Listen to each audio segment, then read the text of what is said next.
નમસ્કાર વિદ્યાર્થી મિત્રો, આજે આપણે સોલિડ સ્ટેટની અંદર 13મા લેક્ચરની અંદર મળીએ છીએ। આ લેક્ચર શરૂ કરતા પહેલા હજુ પણ જેને ચેનલ સબસ્ક્રાઇબ કરવાની બાકી છે, અહીંયા લાલ રંગમાં સબસ્ક્રાઇબ લખેલું છે, એને સ્પર્શ કરીશું, બ્લેક થઈ જશે અને બાજુમાં બેલ બટન દબાવીશું તો આપણી ચેનલ સબસ્ક્રાઇબ થઈ જશે। મિત્રો, લાસ્ટ લેક્ચરની અંદર આપણે સ્ટોઇકિયોમેટ્રિક તત્વયોગમિતીય ક્ષતિ સમજ્યા કે જેમાં ધન આયન અને ઋણાયનનું પ્રમાણ સચવાઈ રહેતું હતું।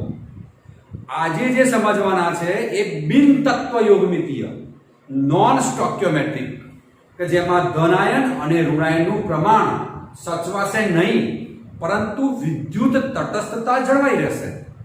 આવી ક્ષતિને બિન તત્વયોગમિતીય ક્ષતિ કહે છે, નોન સ્ટોઇકિયોમેટ્રિક ડિફેક્ટ। બે શબ્દો આપણે થોડા યાદ રાખીશું, ઇંગ્લિશ વર્ડ્સ। ધનાયન જે છે ધનાયનને કેટાયન કહીશું અને ઋણાયન જે છે એને એનાયન કહીશું। ફરીવાર, ધનાયન ને આપણે કેટાયન કહીશું અને ઋણાયનને શું કહીશું? આપણે એનાયન કહીશું। આ શબ્દો વારંવાર આવે છે। હવે લઈએ છે પહેલું બિન તત્વયોગમિતીયની વાત કરી મેં કે જેમાં કેટાયન અને એનાયનનું પ્રમાણ બદલાઈ જશે। ક્ષતિ પહેલા સરખું છે, દાખલા તરીકે ક્ષતિ નહોતી એ વખતે ક્ષતિ પહેલા બંને ધન આયન એટલે કેટાયન 100 છે અને એનાયન પણ 100 છે, પણ જ્યારે આ ક્ષતિ ઉત્પન્ન થાય છે ત્યારે કાં તો ધન આયન 99 થઈ જાય છે, આ એનાયન જ રહેશે 100। કેટલીક વખત એવું બને ઋણાયન ઘટી જાય અને ધનાયન એનાયન જ રહેશે। એનો મતલબ અહીંયા પ્રમાણ બદલાઈ ગયું, તમે જોઈ શકો છો। 100 99 થયું, કાં તો 99 100 થયું, પરંતુ વીજભાર જે છે એ તટસ્થ જ રહેશે। તો આ જે છે એને કહેવાય બિન તત્વ યોગમિતીય ક્ષતિ કહેવામાં આવે છે। તો પહેલી આપણે ડેફિનેશન સમજી લીધી, પહેલા આપણે શું સમજ્યા? એની ડેફિનેશન સમજ્યા। ત્યાર પછી લઈએ છે એના પ્રકાર। સાંભળજો, એના મુખ્ય બે પ્રકાર છે। એક પહેલું જે છે એ ધાતુ વધારો, શબ્દ ધ્યાન રાખજો, મેટલ એક્સેસ, એક્સેસ એટલે વધે, મેટલ એટલે ધાતુ। તો પહેલું હેડિંગ આપું છું, ધાતુ વધારો, શબ્દ યાદ રાખીશું, મેટલ એક્સેસ। અને બીજું આ બાજુ છે મેટલ ડેફિશિયન્સી, ધાતુ ઉણપ, એમાં ધાતુ ઘટશે, આમાં વધારો થશે। બરાબર ધ્યાનમાં રાખજો, આમાં ધાતુમાં શું થવાનું? મેટલ વધશે, આમાં ઘટશે, ઘટશે એટલે ઉણપ એટલે મેટલ ડેફિશિયન્સી। ક્લિયર? બે પ્રકાર થઈ ગયા નોન સ્ટોઇકિયોમેટ્રિકના, બે પ્રકાર, એક મેટલ એક્સેસ ધાતુ વધારો અને મેટલ ડિફેક્ટ એને કહે છે ધાતુ ઉણપ। બરાબર છે? હવે પાછાના બે પ્રકાર। ધાતુ વધારો જે છે એ બે રીતે થઈ શકે। પહેલો છે એનાયન, મેં તમને કહ્યું એનાયન એટલે ઋણાયન, વેકેન્સી એટલે અવકાશ ક્ષતિ, રિક્ત ક્ષતિ, આપણે સમજ્યા, રિક્ત સ્થાનોને વેકેન્સી કહેવાય। એટલે કે આ એનાયન એટલે ઋણ આયનો, એનાયનીય એટલે ઋણ આયનીય રિક્ત સ્થાનોને કારણે ધાતુમાં વધારો થાય।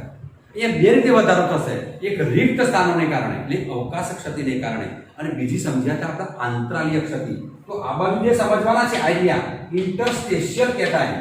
ઇન્ટરસ્ટેશિયલ એટલે અંતરાલય, અંતરાલયમાં ચાર ગોળા મોટા હોય અને વચ્ચે જગ્યા હોય, શું કહેવાય? અંતરાલય કહેવાય। એ આપણે સમજી ચૂક્યા છે। અંતરાલયના કારણે જે ઉત્પન્ન થાય એમાં પણ ધાતુ વધારો જોવા મળે છે અને અવકાશ ક્ષતિના કારણે પણ ધાતુ વધારો જોવા મળે છે। ક્લિયર? તો આપણે બંને વારાફરતી સમજીએ છીએ। તો પહેલું મારે સમજવું છે કે એનાયન વેકેન્સી એટલે કે એનાયનીય ઋણ આયનો દ્વારા રિક્ત સ્થાનોને કારણે ધાતુ વધારો કેવી રીતે થાય છે એ સમજવું છે।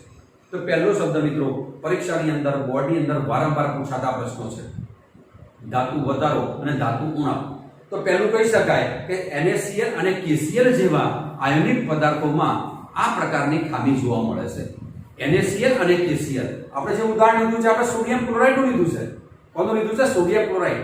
તો કહે છે સોડિયમ ક્લોરાઇડના સ્ફટિકને, આખો સોડિયમ ક્લોરાઇડનો સ્ફટિક છે, એને કહે છે સોડિયમની બાષ્પના વાતાવરણમાં, બાષ્પ આજુબાજુ કોની છે? સોડિયમની, એની હાજરીમાં જ્યારે ગરમ કરીએ છીએ કોને? આ સોડિયમ ક્લોરાઇડને, ત્યારે શું ઘટના બને છે એ બરાબર સમજવું છે। બરાબર? તો પહેલા જરા સમજી લઈએ, લાલ અક્ષરમાં મેં જે લખ્યા છે એ બધા Na+ છે। ગણી લો, પેલા ગણી લઈએ આપણે। એને પ્લસ મેં લખ્યા છે અહીંયા 6 1 2 3 4 5 અને 6 એ જ પ્રમાણે Cl માઈનસ પણ કેટલા છે 2 2 4 અને 2 6 એકદમ ગણતરી સાથે કરીએ છીએ 6 Na પ્લસ લઉં છું અને 6 Cl માઈનસ લઉં છું આમ તો ઘણા બધા હોય પરંતુ આપણે સમજવા પૂરતા 6 6 લીધા આ એક એનો સ્ફટિક છે આ સ્ફટિકની અંદર આ શું કરીએ છીએ આ બાજુથી સોડિયમ બાષ્પની વાતાવરણમાં એટલે બાષ્પ કોની છે સોડિયમ એમાં NaCl ને આપણે ગરમ કરીએ છીએ આ NaCl ને ગરમ કરીશું તો NaCl માં રહેલો સોડિયમ પરમાણુ આની સપાટી ઉપર આવી જશે સાંભળજો સોડિયમ પરમાણુ સપાટી ઉપર આવશે અને Cl માઈનસ જે છે આખી અંદર પ્રસરણ પામશે આ બે શબ્દો લખવા પડશે સોડિયમ સપાટી ઉપર આવશે જ્યારે Cl માઈનસ અંદર સમગ્ર રચનાની અંદર એક પ્રસરણ પામે છે હવે જે Na બન્યો કેવી રીતે બન્યો તો સોડિયમ જે હતો NaCl માં સોડિયમ Na માંથી Na પ્લસ તો બનવું જ પડે તો Na માંથી શું કર્યું એક ઇલેક્ટ્રોન ગુમાવી દીધો તો Na પ્લસ એક ઇલેક્ટ્રોન છૂટો પડી ગયો હવે ધ્યાનમાં રાખીશું આ જે Na પ્લસ ઉત્પન્ન થયો એ આમાં રહેલા Cl માઈનસ ને એટ્રેક્ટ કરશે આકર્ષશે જે પ્રસરણ પામ્યો છે Cl માઈનસ એ આની સાથે આકર્ષાઈ લેશે Na પ્લસ આ Na પ્લસ અને આમાંથી Cl માઈનસ એને દૂર કરી દેશે અને બનાવી દેશે જોજો ખાસ આને Na પ્લસ લીધો આ Na પ્લસ બરાબર આ સપાટી ઉપરથી Na પ્લસ રહ્યો અને Cl માઈનસ એને સાથે આકર્ષણ થયું અને એને બનાવી દીધો NaCl ક્લિયર એનો મતલબ Cl દૂર થઈ ગયો તો મેં અહીંયા Cl દૂર કરું છું ધ્યાનમાં રાખજો આ Cl જતો રહ્યો પણ એ Cl ની જગ્યાએ વિદ્યુત તટસ્થતા જાળવવા માટે આ ઇલેક્ટ્રોન તૈયાર જ છે આ ઇલેક્ટ્રોન અહીંયા આવી જોજો ખાસ આ ઇલેક્ટ્રોન અહીંયા મૂક્યો આ મેં લખ્યો આ ઇલેક્ટ્રોન ક્લિયર તેનો મતલબ એક Cl દૂર થઈ ગયો એની જગ્યાએ કોણ આવી ગયું એક ઇલેક્ટ્રોન આવ્યો અને આ જે કેન્દ્ર બને છે એને કહેવામાં આવે છે F કેન્દ્ર સમજો બરાબર આ જે અહીંયા ઇલેક્ટ્રોન જે બન્યો અને F કેન્દ્ર અહીંયા પણ લખી શકાય આ લખ્યું મેં F કેન્દ્ર અહીંયા મોટા અક્ષર અહીંયા લખેલું છે F એ જર્મન શબ્દ છે ફોર બેન્ઝેટર સાંભળજો રંગીન પદાર્થ માટે થાય ફોર બેન્ઝેટર ક્લિયર તો આ શું બન્યું આ રંગ કેન્દ્ર બની ગયું એને શું કર્યું Cl ને કાઢી મૂક્યો જતો રહ્યો Na પ્લસ સાથે પણ આ ઇલેક્ટ્રોન અહીંયા આવી ગયો તો એના કારણે શું થયું હવે આપણે ચેક કરીએ હવે Na પ્લસ કેટલા રહ્યા 1 2 3 4 5 6 આ ક્ષતિ પહેલા હતા ક્ષતિ પહેલા Na પ્લસ 6 હતા Cl માઈનસ પણ 6 હતા સાંભળજો બરાબર ક્ષતિ પહેલા બંને 6 6 હતા ક્ષતિ બાદ એવું થયું એક Cl ઓછો થઈ ગયો તે મેં લખ્યું અહીં ઘડી Na પ્લસ તો એના જ 6 Cl માઈનસ કેટલા રહ્યા 5 હવે એક ઘટી ગયો એક Cl ઘટ્યો છે તો આના અનુસંધાનમાં આ કેવું કહેવાય વધારે કહેવાય એને વધારે છે Cl કરતા એટલે એવું કહી શકાય કે Na માં વધારો થયો માટે આ ક્ષતિને શું કહેવાય ધાતુ વધારો કહેવાય પરંતુ હવે જોઈએ આપણે અહીંયા Na 6 હતા 6 એકા 6 તો પ્લસ 6 હતા અહીંયા માઈનસ 6 હતા તો માઈનસ 6 અને પ્લસ અહીંયા વીજભાર કેવો હતો તો શૂન્ય થતો હતો પણ અહીંયા શું થશે Na પ્લસ એટલે 6 એકા 6 પ્લસ થશે Cl માઈનસ કેટલા થશે માઈનસ 5 પરંતુ આ એક ઇલેક્ટ્રોન ગણવાનો છે મિત્રો તો એક ઇલેક્ટ્રોન ગણીએ તો એક ઇલેક્ટ્રોનનો ચાર્જ પણ -1 થાય તો ટોટલ ચાર્જ કેટલો થઈ ગયો માઈનસ જોયું તમે ભલે Cl ઘટે છે પરંતુ વીજભાર -5 ગણાય એક Cl નો -1 તો 5 Cl ના કેટલા થાય -5 થયા તો -5 ને -1 કેટલા થાય -6 અને -6 વત્તા 6 કેવો થઈ ગયા 0 તો વીજભાર કેવો થઈ ગયો તટસ્થ તો આવી ક્ષતિને કહેવાય બિન તત્વ યુગમિતીય ક્ષતિ એમાં ધન આયન ઋણ આયનનું પ્રમાણ બદલાઈ ગયું આમાં જો ને 6 ની જગ્યાએ 5 થઈ ગયા આ 6 જ રહે એટલે જો અનઇવન થઈ ગયું આ જુદા થઈ ગયા 6 થઈ ગયા અને આ 5 થયા પરંતુ વીજભાર કેવો રહ્યો સરખો બરાબર હવે પ્રશ્ન એ ઉત્પન્ન થાય કે F કેન્દ્ર બન્યું આ સોડિયમ ક્લોરાઇડ જે હતો એનો રંગ બદલાઈ ગયો સફેદ રંગનો હતો NaCl આપણે જાણીએ છીએ NaCl પરંતુ ક્ષતિ ઉત્પન્ન થઈ એના કારણે એ યલો રંગનો થઈ ગયો પીળા રંગનો થઈ ગયો આવું સાથી બને તો આપણે રંગીન પદાર્થ શા માટે બને કે એની અંદર એક ઇલેક્ટ્રોન ઉત્પન્ન થયો આ ઇલેક્ટ્રોનને મુક્ત ઇલેક્ટ્રોન કહેવાય શું કહેવાય એને મુક્ત ઇલેક્ટ્રોન એટલે કે ફ્રી ઇલેક્ટ્રોન્સ થયા આ ફ્રી ઇલેક્ટ્રોન શું કરે પ્રકાશમાંથી દ્રશ્યમાન પ્રકાશનું શોષણ કરે આ શું કરશે દ્રશ્યમાન પ્રકાશનું શોષણ કરે આ રહ્યા દ્રશ્યમાન પ્રકાશ આ ઇલેક્ટ્રોન આ પ્રકાશમાંથી એને શોષણ કર્યું આની ધરા અવસ્થા છે ધરા એટલે નીચેની અવસ્થા એમાંથી ધરા અવસ્થામાંથી ઇલેક્ટ્રોન શોષણ કરીને અહીંયા ઉત્તેજિત અવસ્થામાં પહોંચે. મિત્રો ધ્યાનમાં રાખજો, આ ધરાવસ્થા આ કઈ છે? ઉત્તેજિત અવસ્થા. ત્યાં લાંબો સમય ટકી શકે નહીં. કોઈ પણ વસ્તુ, કોઈ પણ ઇલેક્ટ્રોન તો કોઈ બી વાર ઉત્તેજિત અવસ્થામાં લાંબો સમય ન ટકે અને તુરત જ પોતાની મૂળ અવસ્થા એટલે ધરાવસ્થા કહેવાય, અથવા એને ભૂમિ અવસ્થા પણ કહેવાય. આ કહેવાય ભૂમિ અવસ્થામાં. અહીંયાથી શું કર્યું? એને શોષણ કર્યું. અહીંયાથી શોષણ કર્યું, ઉત્તેજિત અવસ્થામાં પહોંચ્યો, લાંબો સમય ટકે નહીં, પોતાની મૂળ અવસ્થામાં પાછો ફરે એટલે વધારાનું જે ઉર્જા હતું એનું શું કર્યું? એને ઉત્સર્જન કર્યું. એટલે એના કારણે આ પદાર્થ રંગીન દેખાયો. કેવો થઈ ગયો? પીળા રંગનો થઈ ગયો. તો આ ઘટના કહેવાય આ શોષણ અને આ ઉત્સર્જન. કદાચ મિત્રો આપણે કોઈ વાર 10મામાં અથવા 12મામાં કદાચ પહેલી પરીક્ષામાં અથવા બીજી પરીક્ષામાં થોડાક માર્ક ઓછા આવે તો પપ્પા ઉત્તેજિત થઈ જાય. આપણે તું વાંચતો નથી બરાબર, તું મહેનત નથી કરતો, ઉત્તેજિત થઈ જાય, ગરમ થઈ જાય આપણા ઉપર. ક્યાં સુધી ગરમ રહેશે મને કહે છે? કલાક, 2 કલાક, 1 મહિનો ગરમ રહે? આમ ડોળા કાઢે 1 મહિનો? ના. કોઈ પણ વ્યક્તિ, કોઈ પણ ઇલેક્ટ્રોન, કોઈ પણ વસ્તુ લાંબા સમય સુધી ઉત્તેજિત અવસ્થામાં રહી શકે નહીં. એને તો તરત જ પોતાની મૂળ અવસ્થામાં પાછું આવવું જ પડે. એટલે ચિંતા ના કરતા, માર્ક ઓછા આવે તો પપ્પા થોડી વાર બોલશે, પરંતુ પછી શું કહે? હા બેટા બરાબર અભ્યાસ કરજે, બરાબર અભ્યાસ કરજે. કારણ પોતાની મૂળ અવસ્થામાં આવી ગયા. ખ્યાલ આવ્યો? એટલે આની અંદર પણ એવું થયું. એને ઉત્સર્જન કર્યું, ઉત્તેજિત અવસ્થા પ્રાપ્ત કરી, લાંબો સમય ટક્યા નહીં અને પોતાની મૂળ અવસ્થામાં પાછા ફર્યા. એ વખતે જે એને શોષણ કર્યું હતું એ ઊર્જાને પાછી ફેંકી દીધી. પપ્પા ઠંડા થઈ ગયા, પપ્પા રંગીન ન દેખાય. બરાબર? એટલે આ કેવા થઈ ગયા? બધા રંગીન પદાર્થો થઈ ગયા. આ 12મામાં પણ આ રંગીન આયનનો ઘટના આવશે જ આપણે. ત્યાર પછી સાંભળજો, હવે આ સોડિયમ ક્લોરાઇડ હતો, સફેદમાંથી કેવો થઈ ગયો? પીળો. એ પ્રમાણે તમે પોટેશિયમ ક્લોરાઇડ લેશો, KCl. આ KCl, તો KCl નો રંગ જાંબલી દેખાશે. કેવો દેખાશે? જાંબલી. બીજો શબ્દ નીલવર્ણી પણ દેખાય. જાંબલીનો બીજો શબ્દ છે નીલવર્ણી. ત્યાર પછી લિથિયમ ક્લોરાઇડ લઈ ગયા. વારંવાર ટૂંકા પ્રશ્નોમાં પણ પૂછાય છે. લિથિયમ ક્લોરાઇડ LiCl જે છે એ આછો ગુલાબી બને છે. કેવો બને છે? આછો ગુલાબી. તો આ મિત્રો આ જે ઘટના છે એને મેટલ એક્સેસ કહે છે, ધાતુ વધારો. પ્રશ્ન એવો થાય કે ભાઈ આ ધાતુ વધારો થયો તો શું ફાયદો થયો? ઘણો બધો ફાયદો થયો. એક તો પહેલો મુક્ત ઇલેક્ટ્રોન મળ્યા. જ્યારે મુક્ત ઇલેક્ટ્રોન મળે ને તો આકાશ સ્ફટિકની અંદર એ પરિભ્રમણ કરવા માંડે. પરિભ્રમણ કરે તેની વાહકતા વધારે, તો આવા પદાર્થો વધુ વાહક બને. તો આ ક્ષતિથી ફાયદો પણ થાય. ઇલેક્ટ્રોનમાં વહન વધી ગયું, કંડક્ટન્સ વધી ગયો. બરાબર છે? બીજું, જેમ ઇલેક્ટ્રોન વધે એમ એ પોતે અનુચુંબકીય બને. ઇલેક્ટ્રોનનો વધારો અનુચુંબકીય થાય તો અનુચુંબકીય ગુણ પણ એમાં શું થાય છે? વધારો થાય છે. આ બધા મુદ્દા ટેક્સ્ટબુક પર નથી આપેલા. આ ડિટેલ્સમાં છે. નીટ અને જીની બાબતો જે હું ચર્ચા કરું છું આ ડિટેલ્સમાં બધી વાત કરું છું. તમારા બુકમાં આપ્યું છે, બોર્ડમાં તો એટલું જ લખવાનું છે, પણ આપણા નોલેજ માટે ઘણું બધું સમજી શકીએ. જે પદાર્થમાં અયુગ્મિત ઇલેક્ટ્રોન, અયુગ્મિત એટલે એકલો ઇલેક્ટ્રોન રહેલો હોય, યુગ્મિત ના હોય, પેરમાં ના હોય, એકલો હોય, એ અનુચુંબકીય ગુણધર્મ ધરાવે છે. એટલે કે અનુચુંબકીય ગુણધર્મ વધે છે, આનો રંગીન બને છે પદાર્થો. આ બધા ફાયદા છે. મુક્ત ઇલેક્ટ્રોનના કારણે આની વાહકતા પણ વધે છે.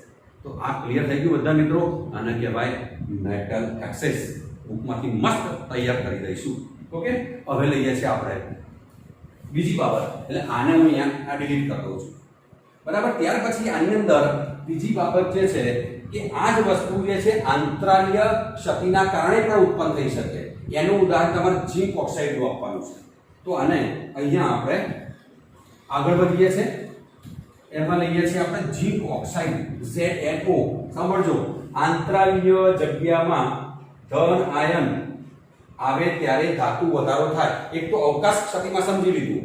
હવે બીજું શું કહે છે? આંતરાલીયમાં પણ શક્યતા છે. ચેક કરીએ આપણે. આ ઝીંક ઓક્સાઇડ ની અહીંયા ફરીથી લખું છું, ઝીંક ઓક્સાઇડ. બરાબર સમજજો. હવે આનું રિલેસ કરી દઉં છું જરા. એટલે આ સમજી લેજો. આ પ્રકાર લઈએ છીએ આપણે. પ્રકાર નંબર 2. હવે એમાં આપણે આ ઘટના લઈએ. આ Zn ઓક્સાઇડ છે, ઝીંક ઓક્સાઇડ. એને ગરમ કરીએ. આ ગરમ કરતા તો પહેલું Zn+2 બને. બરાબર? આની અંદર 1/2 O2 બેલેન્સિંગ માટે આમ તો O2 દૂર થાય છે. ઝીંક શું કરશે? O2 ને દૂર કરી દેશે ગરમ કરતા, અને એની અંદર ઇલેક્ટ્રોન મુક્ત થશે. આ બે ઇલેક્ટ્રોન ઝીંક ઓક્સાઇડને ગરમ કરવામાં આવે એટલે આની અંદર ઉમેરી દેવાનું. ભાઈ ઉમેરીએ છે એટલે શું થાય છે એ ઘટના સમજવી છે. O2 ને દૂર કરી દેશે અને આ ઇલેક્ટ્રોન જે છે એ સ્ફટિક રચનામાં આવે છે. કેવી રીતે આવે છે જરા સમજો. ચલો Zn+2 Zn+2 ગણી લો. પેલા 2 2 2 4 4 ને 2 6. તો અહીંયા 6 Zn+2 છે. 6 Zn+2. ચલો વિભાગ કેટલો થાય? +12 થઈ ગયા. બીજું O-2 કેટલા છે ગણો? 6 × -2 બરાબર -12. અત્યારે હાલ તટસ્થ છે. હવે આ ખામી ક્યારે સર્જાય? આ Zn+2 જે છે આના આંતરાલ્ય સ્થાનોમાં આવે. આંતરાલય ક્યારે બને? જ્યારે ધનાયન અને ઋણાયનની સાઈઝ જુદી જુદી હોય. આ દાખલા તરીકે મેં ઋણાયન લીધું. આ ઋણાયન બરાબર. ઋણાયનમાં કોણ છે અહીંયા? દાખલા તરીકે મેં O-2 લીધો. એની સાઈઝ મોટી છે. O-2. આ અહીંયા કોણ આવે? Zn+2 જેની સાઈઝ નાની છે. આ આંતરાલય કહેવાય. જરા સમજી લેજો. વચ્ચેની જગ્યાને આંતરાલય કહેવાય છે. આ વચ્ચેની જગ્યા. એનો મતલબ આની અંદર જે ધન આયન હશે એની સાઈઝ નાની હોવી જોઈએ. તો અહીંયા લખ્યું આપણે Zn+2 બરાબર. તો આ Zn+2 આંતરાલય છિદ્રમાં છે. એ પ્રમાણે અહીંયા ગોઠવાયેલા છે. હવે આ જે Zn+2 મુક્ત થયા એ દાખલા તરીકે Zn+2 એ સ્ફટિક રચનામાં અહીંયા આવી ગયા. એટલે ટોટલ કેટલા હતા? 6. 6 માં એક વધારો થયો. આ વધારો મેં અહીંયા બ્લેક અક્ષરમાં લખ્યો અહીંયા. તો 6 ને કેટલા થઈ ગયા? 7 થયા. કેટલા થઈ ગયા? 7 થઈ ગયા. હવે શું થાય છે? આ જે બે ઇલેક્ટ્રોન છૂટા પડ્યા. આ રહ્યા બે ઇલેક્ટ્રોન. અહીંયા લખે મેં બે ઇલેક્ટ્રોન. એ ક્યાં જશે? એ પણ બાજુનું અંતરાલ હશે. આ બાજુનું અંતરાલ હશે. આ પડોશમાં એક અહીંયા આવી ગયો. એક અહીંયા આવી ગયો. આ Zn+2 એક Zn+2 અંતરાલયમાં આવ્યો. એના પડોશમાં આ બે ઇલેક્ટ્રોન પણ આવી ગયા. તો બે ઇલેક્ટ્રોન આવશે એના કારણે વીજભાર તટસ્થ થશે. કેવી રીતે થશે એ જરા જોઈએ. શરૂઆતમાં કેટલા હતા મિત્રો? જોઈ લો. 6 Zn+2 હતા આપણી પાસે. અહીંયા લખું છું 6.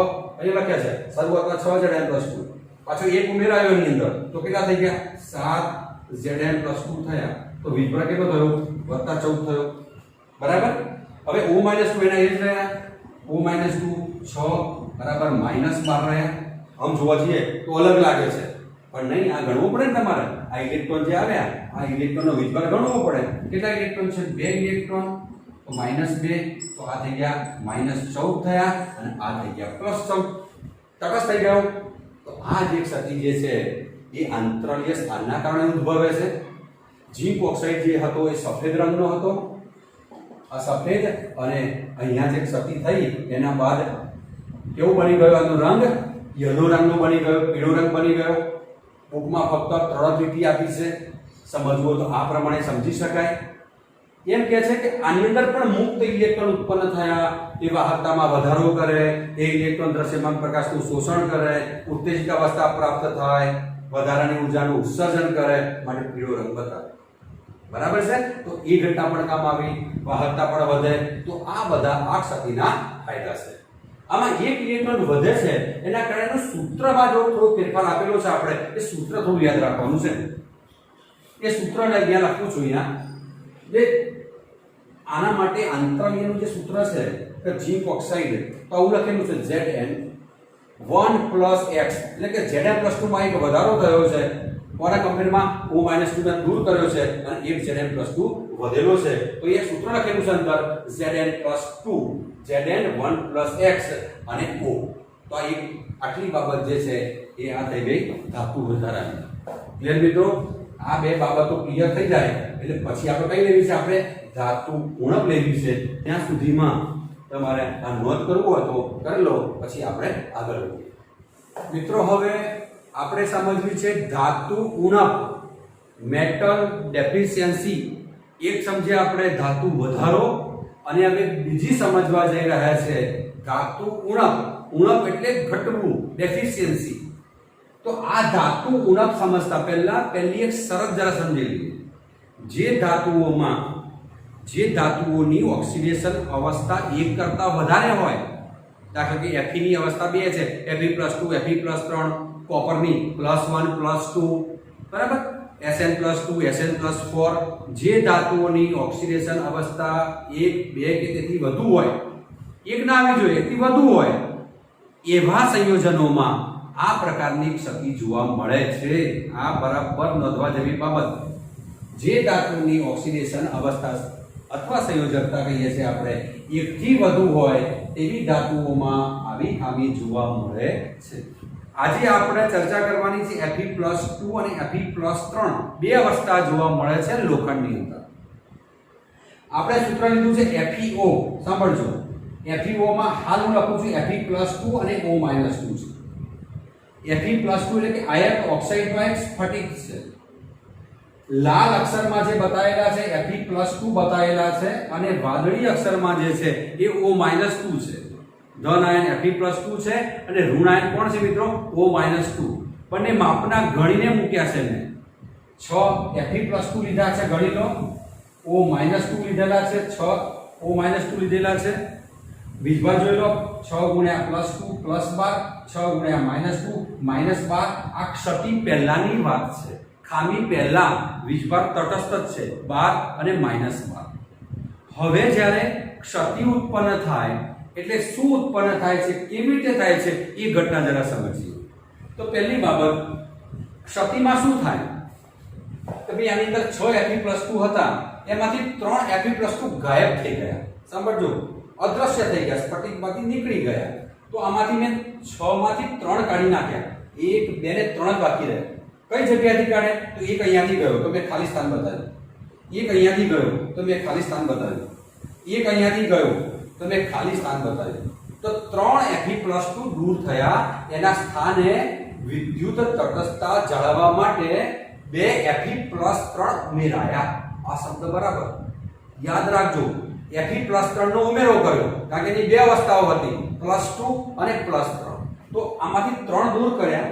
એની જગ્યાએ હું બ્લેક પેનથી લખું છું કે આની જગ્યાએ મેં Fe+2 લખ્યા. સાંભળજો, આ Fe+2 બરાબર. આ ગોળ બતાવ્યું મેં. ચલો બીજું ક્યાં બતાવું? અહીંયા આ Fe+3. તો મેં 3 Fe+2 ગાયબ થયા, એની જગ્યાએ 2 Fe+3 ઉમેરાયા. તો એક સ્થાન તો ખાલી જ પડ્યું એનું. તો આ ખામી ઉત્પન્ન થઈ. એક સ્થાન એનું ખાલી પડી ગયું. આ જો કાળા રંગનું બતાવ્યું ને, એ ખામી ઉત્પન્ન થઈ. ફરી એકવાર બોલું છું, ધ્યાન રાખજો. ટોટલ કેટલા હતા મિત્રો? 6 Fe+2 હતા અહીં આગળ અને 6 O-2 હતા. ખામીના કારણે 6 માંથી 3 ગાયબ થઈ ગયા. એક અહીંથી ગયો, એક અહીંથી ગયો, એક અહીંથી ગયો. 3 Fe+2 ગાયબ થયા. એના સ્થાને 2 Fe+3 એડ થયા. તો મેં અહીંયા Fe+3 એડ કર્યો, Fe+3 એડ કર્યો, આ જગ્યા ખાલી થઈ. એનો મતલબ એક Fe ઘટી ગયો. એક Fe ઘટી ગયું. પણ હવે Fe કેટલા? અવસ્થા નથી બોલતો, Fe પરમાણુ. 1 2 3 4 5. અહીંયા કેટલા હતા? 6. અહીંયા કેટલા થયા? 5. એનો મતલબ પ્રમાણ ઘટી ગયું. Fe5 થઈ ગયા, ઓછા ના 6 રહ્યા. ધાતુમાં ઘટાડો થયો તો આને કહેવાય ધાતુ ઉણપ. પેલામાં વધારો થતો હતો તો એને ધાતુ વધારો. આમાં થયો ઘટાડો. આ 6 રહ્યા અને આ 5 થઈ ગયા. પણ એની વિદ્યુત તટસ્થતા એની એ જ રહેશે, બરાબર જ રહેશે. એ જરા જોઈએ આપણે. ચલો સાંભળજો. 3 Fe+2 જે છે, આની પાસે રહ્યા કેટલા Fe+2? 1 2 ને 3. તો 3 × +2 કેટલા થઈ ગયા? +6. સાથે 2 Fe+3 એડ થયા તો મેં લખ્યા 2 Fe+3 ગુણાકાર કરો 2 વડે. 2 × +3 +6 બરાબર. તો 6 6 કેટલા થઈ ગયા? +12 થઈ ગયા. અને O-2 કેટલા છે? 6. 6 × O-2 -12 +12 -12 0. આ થઈ ગયો તટસ્થ. તો અહીંયા ધાતુમાં શું થાય છે? ઘટાડો થાય છે, પણ વિદ્યુત તટસ્થતા જળવાઈ રહે છે. આવી ઘટનાને બિન તત્વયુક્ત વિદ્યુત ક્ષતિ કહે છે. આનો આ બીજા નંબરનો એનો એક પ્રકાર છે, ધાતુ ઉણપ. બરાબર, ક્લિયર? તો આ જે ઘટના જે છે વારંવાર એનું ઉદાહરણ પૂછાય છે. Fe.96O. તો આ ક્ષતિનું ઉદાહરણ કયું? Fe.96O. કોપર ઓક્સાઇડમાં પણ જોવા મળે. Cu ખાલી જગ્યા સમથિંગ O. ક્યારે જોવા મળે? કે જેની ઓક્સિડેશન અવસ્થા 1 કરતા વધારે હોય એવા તત્વોની અંદર આ પ્રકારની ક્ષતિ જોવા મળે છે. બરાબર. હવે આના આધારિત કેટલાક એક્ઝામ્પલ પૂછાય છે JEE અને NEET માં. ટેક્સ્ટબુકમાં નથી આવ્યા. આપણે ટેક્સ્ટબુકમાં આટલા 4 જ લીટી આપી છે. જુઓ તો જોજો ધાતુ ઉણપ. આપણું આ કેટલું લેક્ચર થાય છે એ જરા જોઈ લો. હવે આ ક્વેશ્ચન જે છે આ આના ઉપર આધારિત છે. પ્રશ્ન બરાબર સમજીએ. પહેલો પ્રશ્ન મેં લખ્યો છે ક્વેશ્ચન, પ્રશ્ન નીટમાં અને JEE માં પૂછાય. વાંચીએ છીએ આપણે. Fe.96O જોયું તમે? આનું ઉદાહરણ છે Fe.96 માં કયા પ્રકારની ખામી છે? તો આ પહેલો જવાબ ધાતુ ઉણપ ક્ષતિ છે. એ તો એકદમ ઈઝી છે. આના 3 પ્રશ્નોના જવાબ આપણે આપવાના છે. એક Fe+2 અને Fe+3 કેટલા મળે, એટલે સંખ્યા કેટલી મળે, આપણે કેટલા મળે Fe+2 Fe+3 એ શોધવાના છે. Fe+2 Fe+3 નો ગુણોત્તર શોધવાનો છે. ખાલી ગુણોત્તર કયો હોય ને તો Fe+2 અને Fe+3 ની તમારે સંખ્યા શોધી લેવી પડે પહેલા, તો જ ગુણોત્તર મળે. અને ત્રીજું એમ કહે છે Fe+2 અને Fe+3 ના પર્સન્ટેજ ટકાવારી કેટલી છે એ શોધો. આ 3 પ્રશ્નોના જવાબ આપણે સમજવા છે. ચલો આપણે સમજીએ આને. આ બરાબર ધ્યાનમાં રાખજો અને ઇરેઝ કરી દઉં છું. સ્ક્રીનશોટ કરવો તો કરી દો આનો. આ બહુ અગત્યની છે બે ફિગરો અને એના ઉપરથી આપણને ખબર પડે. હવે આપણે આગળ વધીએ છીએ. આ એક્ઝામ્પલ છે એને બરાબર પચાવવો છે આપણે. આ એક્ઝામ્પલ જે છે એને બરાબર સમજી લઈએ. તો પહેલું આનું ઉદાહરણ આપણને આપ્યું છે આ Fe96O 0.96 છે. Fe.96O છે. હવે પહેલી બાબત અહીંયા હું લખું છું કે સાંભળજો, અહીંયા લખું અલગ જ લખું છું. આ Fe અને આ O, આ મેં લખ્યા 0.96, આ લખ્યા 100 લખ્યા. આ Fe.96 આ એક જ પરમાણુ છે. કેટલો છે? આ 0.96 છે, આ 1 છે. આ એકના પ્રમાણમાં ઘટી ગયું દેખાય છે. આ બંને આંકડા 100 વડે ગુણી નાખો. કેટલા વડે? 100. તો આપણે પૂર્ણાંક સંખ્યા મળી જાય. બંનેને 100 વડે અહીંયા પણ લખેલું છે 100 વડે ગુણો. 100 વડે ગુણો શું થશે જોઈએ હવે. Fe ના 100 વડે ગુણીએ તો અહીંયા કેટલા થઈ ગયા? આ 96. અને આને 100 વડે ગુણ્યા કેટલા થઈ ગયા? 100. તો આ 100 છે એની સામે 96 છે તો સ્પષ્ટ ખબર પડે છે કે 4 લાપતા થઈ ગયા, ઉણપ થઈ ગઈ. આ ધાતુ ક્ષતિ એટલે કે આ કયા પ્રકારની છે? ધાતુ ઉણપ છે. હવે Fe ની બે અવસ્થાઓ છે. Fe96 લઈ જા. આ 0.96 અને ઓક્સિજન છે. આ 0.96 છે, આ 0.96 ઓક્સિજન. એની બે અવસ્થાઓ છે Fe+2 અને Fe+3. ધ્યાન રાખજો. આ Fe ની અંદર બે જણા સામેલા છે Fe+2 અને Fe+3. આપણે હવે એને ધારણા કરવાની છે. હું એમ લખું કે ભાઈ ધારો કે આ સંયોજનમાં Fe.96 ઓક્સિજનમાં x સંખ્યા છે. x એટલે 1 2 3 4 5. x કેટલા છે? Fe+2 કેટલા છે? x છે. કેટલા છે? x. તો આ કેટલા થશે Fe+3? 96 માંથી x બાદ કરી દો. 96 માંથી શું બાદ કરવાના? 96 માંથી x. આપણે આ x ધારીએ તો આ ટોટલ કેટલા છે? 0.96 એટલે કે 96 છે. આપણે અહીંયા ગણ્યા આ 96 માંથી કેટલા બાદ કરી દો? x. તો આ મને મળે Fe+3 96 x અને Fe+2 કેટલા લેવાના આપણે? x. વીજભાર કેવો છે? તટસ્થ. આ સંયોજનમાં વીજભાર કેવો હોવો જોઈએ? તટસ્થ. જરા સમજી લઈએ. આ ક્ષતિમાં વિદ્યુત તટસ્થતા જળવાય છે. પોઝિટિવ ચાર્જ ધન વીજભાર, પોઝિટિવ ચાર્જ છે તેટલો જ નેગેટિવ ચાર્જ થાય. જેટલા પ્લસ છે એટલા જ માઇનસ થાય. હવે અહીંયા ગણીએ છે ઋણ વીજભાર અને નેગેટિવ. ઋણમાં કોણ છે? -2 વાળો. આમાં O-2 છે. કેટલા જણા છે? 100. અને 100 દેખાડ્યા છે અહીંયા 100. તો 100 ગુણ્યા કેટલા લખીશું આપણે?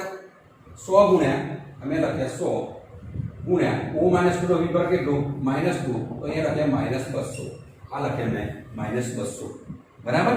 હવે Fe નો વીજભાર કેટલો થવો જોઈએ? બંનેનો થઈને +200 થવો જોઈએ. એ આપણે ધાર લેવું પડે કે આ -200 છે તો Fe કેટલો હોવો જોઈએ? બંને ભેગા થઈને Fe+2 ને Fe+3 ભેગા થઈને કેટલો થવો જોઈએ? +200 થવો જોઈએ.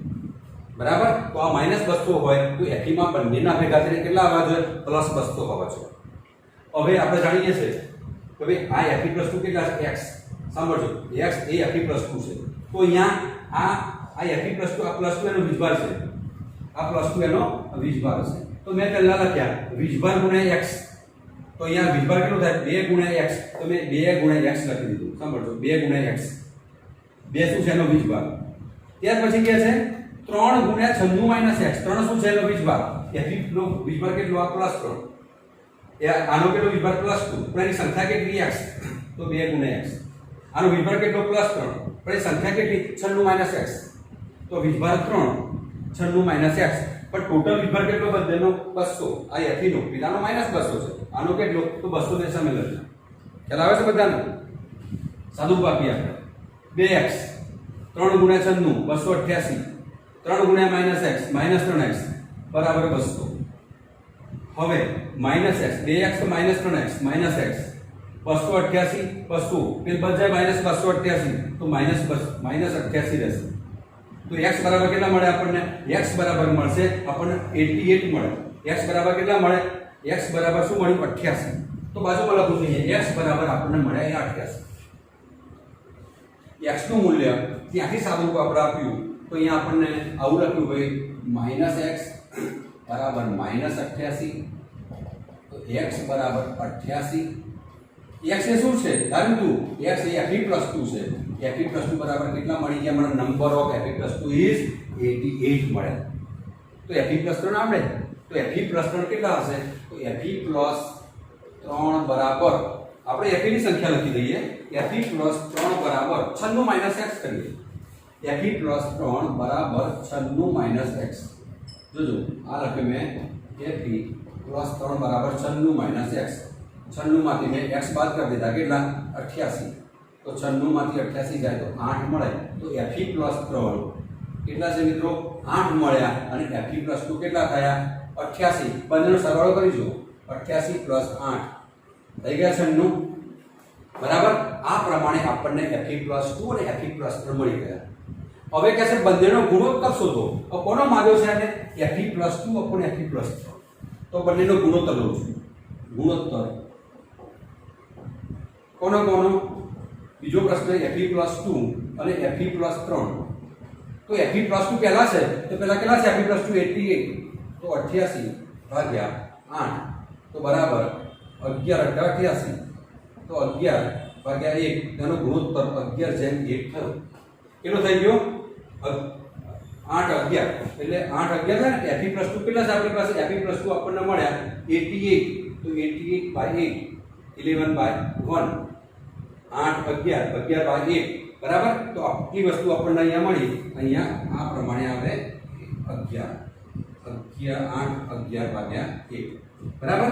આ મળી ગયો મને ગુણોત્તર 11/1 નો મળી ગયો. તો મને કદાચ ઊંધું પણ પૂછી શકે એમ કે fe+3 અને fe+2 નો ગુણોત્તર શોધો. તો ઊંધું કરી દેવાનું. તમને આવું કહ્યું હોય કદાચ fe+3 અને fe+2 નો ગુણોત્તર તો આ તો તમારી પાસે કેટલા છે? 8 જ છે. એટલે 8/88. તો તમારે લખવા પડે 1/11. કદાચ આવું પૂછે તો આ પ્રમાણે કરવાનું બરાબર. તો પહેલો બીજો જવાબ મળી ગયો. ગુણોત્તર મળી ગયો. સંખ્યા મળી ગઈ 88 મળ્યા. આપણને 8 મળ્યા. હવે કહે છે બંનેના પર્સન્ટેજ. આ નોંધી લો જરા. પછી આગળ વધીએ છીએ. આપણે બંનેના પર્સન્ટેજ માંગ્યા છે. તો પર્સન્ટેજ લઈ લઈએ આપણે. તો પર્સન્ટેજ ગણવા માટે પહેલા લખવા છે મારે fe+2 ના પર્સન્ટેજ. fe+2 ના પર્સન્ટેજ બરાબર fe+2 ની સંખ્યા બરાબર ભાગ્યા કુલ સંખ્યા. કુલ સંખ્યા કેટલી છે આપણે? 96. બંનેનો સરવાળો કેટલો છે? 96. પર્સન્ટેજ માંગ્યા છે એટલે કોના વડે ગુણવાના? તમારે 100 વડે ગુણવાના. આ કેટલા છે? 88 ગુણ્યા 100 ભાગ્યા કેટલા લેવાના? 96. તો તમે સાદુરૂપ આપશો એટલે સીધું તમને મળશે. અહીંયા મેં ઉદાહરણ અહીંયા લખી દીધા છે. આનું બંનેનું સાદુરૂપ આપી દો એટલે આપણને જવાબ મળશે આવ્યો 8/96 અને અહીંયા જે 88/96 એ 91.67 મળે. 91.67% મળે. સિમ્પલી સાદુરૂપ આપી દીધું 91 point. એનો મતલબ વધારે છે. fe+2 સંખ્યા વધારે મળી. ચલો fe+3 કરીએ આપણે. fe+3 ના પર્સન્ટેજ. તો fe+3 કેટલા છે? 8. કેટલા છે? તો 88 ની જગ્યાએ કેટલા લખીશ? 8. નીચે તો આંકડો સરખો 96 ગુણ્યા 100. તો આપણને એનું મૂલ્ય જે મળે તો દાખલા તરીકે એનું મૂલ્ય 8.33 મળે સાહેબ. તો મને મળ્યું 8.33%. તો આ બંનેનો સરવાળો 100 થવો જોઈએ. ચલો આ બંનેનો સરવાળો હંમેશા કેટલો થવો જોઈએ? 100. અથવા 1 મળે તો 100 માંથી 1 આ બાદ કરી દેશો તો આપણે મળી જાય. તો આ બંનેનો સરવાળો કેટલો ગણી લો? 91.67 અને 8.33 એટલે ટોટલ કેટલા થઈ ગયા? 100% થઈ ગયા. તો તમારો જવાબ સાચો થઈ ગયો. મિત્રો આવો કોઈ પણ એક્ઝામ્પલ કોપર ઓક્સાઇડ માટે પણ પૂછી શકાય, સ્ટેનસ માટે પણ પૂછી શકાય. જેની ઓક્સિડેશન અવસ્થા E કરતાં વધારે હોય એવી ખામીઓ માટે આવા પ્રકારના એક્ઝામ્પલ પૂછી શકાય છે. ફરી વાર ત્વરિત થોડુંક તમને પુનરાવર્તન કરી આપું કે Fe પોઈન્ટ નું આપેલા કદાચ કોઈ પોઈન્ટ 95 આપેલા હોય તો 95 ને 1 બે અને 100 વડે ગુણી નાખવાના. તો 100 વડે ગુણશો એટલે 96 થઈ જશે ને આ 100 થઈ જશે.